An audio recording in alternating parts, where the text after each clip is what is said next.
Assalamualaikum warahmatullahi wabarakatuh.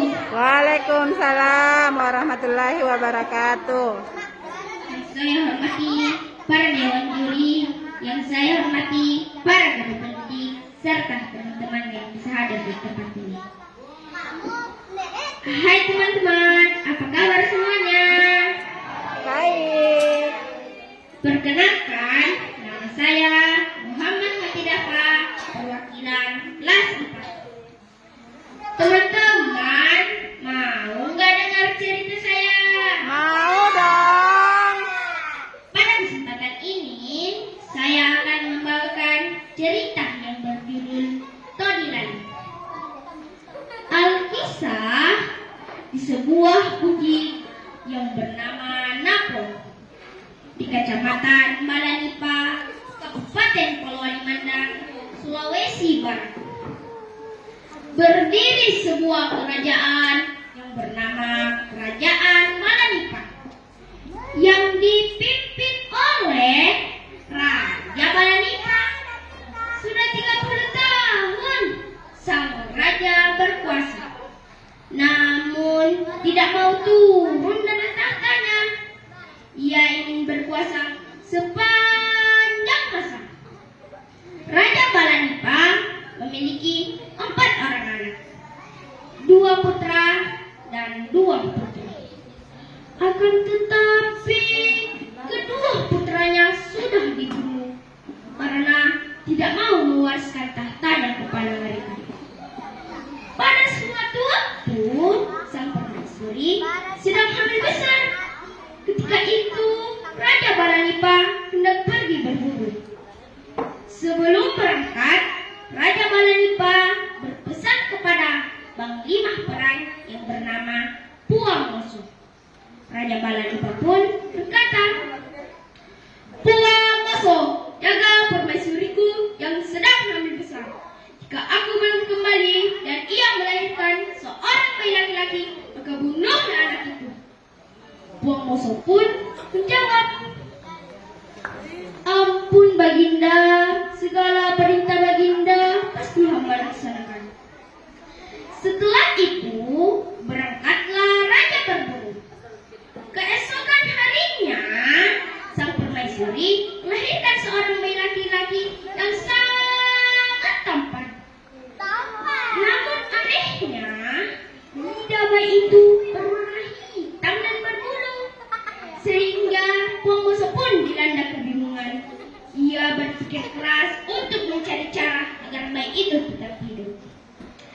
Karena tidak teganya, Puang Moso memutuskan untuk mengelabui sang raja.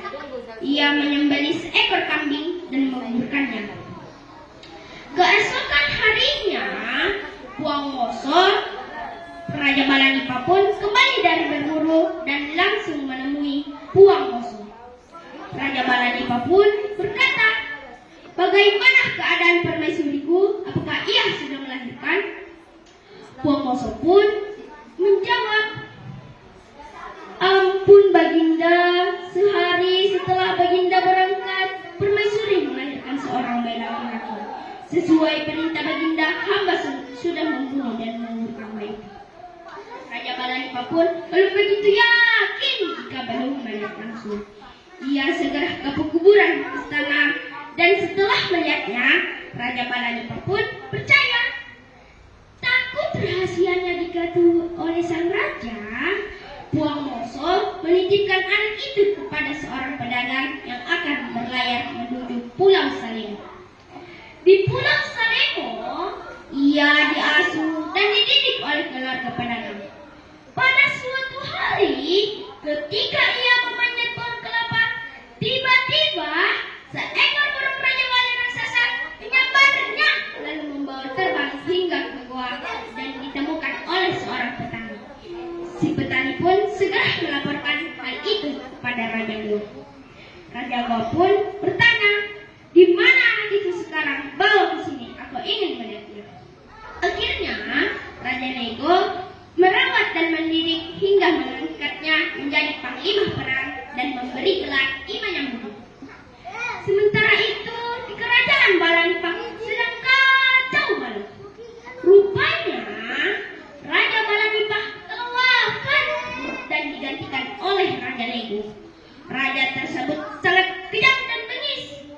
membuat hal itu merasa resah. Seorang raja pun berkata, "Pernah saya mendengar bahwa kerajaan gua memiliki panglima perang sakti bernama Ima yang Bumi. Barangkali kita dapat meminta bantuan." Mereka pun memutuskan untuk menemui Ima yang Bumi dan menceritakan tentang Raja Lego. Setelah mendengar tentang Raja Lego, Ima yang Bumi pun terkejut dan menanyakan tentang Puang Moso. Mereka pun menjawab, "Puang Moso berhasil menyelamatkan diri." "Maaf Tuan, bagaimana Tuan bisa mengenal Puang Moso?" Ima yang Bumi pun menceritakan asal-usulnya dan mengatakan ia ingin dijemput oleh Puang Moso. Mereka pun pulang ke Mandar dan memberitahu bahwa Panglima ingin dijemput oleh Puang Moso. Dalam hati Puang Moso pun berkata, "Siapa sebenarnya Ima yang Bumi itu? Kenapa harus aku yang menyebutnya? Jangan-jangan dia adalah putra Raja Balingepa." Puang Moso pun berangkat ke goa dan menemui Ima yang Bumi. Ketika melihat lidah Ima yang Bumi berwarna hitam dan berbulu, maka semakin yakinlah Puang Moso jika panglima ini adalah putra Raja Balingepa. Puang Moso pun berkata, "Maaf Tuan, kita harus segera ke Mandar untuk menyelamatkan rakyat dan merebut kembali kerajaan Balingepa dari tangan Raja Lego." Dan Panglima Ima yang Bumi pun dan Panglima Puang Moso berangkat ke Bukit Napuh di daerah Mandar. Dan sejak itu, Panglima Ima yang Bumi dikenal menjadi Panglima Todilali. Dan pada waktu yang telah ditentukan, Panglima Todilali serta pengikutnya menyerbu istana Raja Lego. Pertempuran sengit pun tidak dapat dihindari. Raja Lego kalah dan mati di ujung balik Panglima Todilali. Dan Panglima Todilali dinobatkan menjadi di kerajaan Balingepa dan dibawa kekuasaannya menjadi aman dan makmur. Nah teman-teman, adapun pesan moral yang bisa kita ambil dari cerita ini mengajarkan kita untuk tidak tamak dan serakah serta harus bersyukur dengan apa yang kita miliki.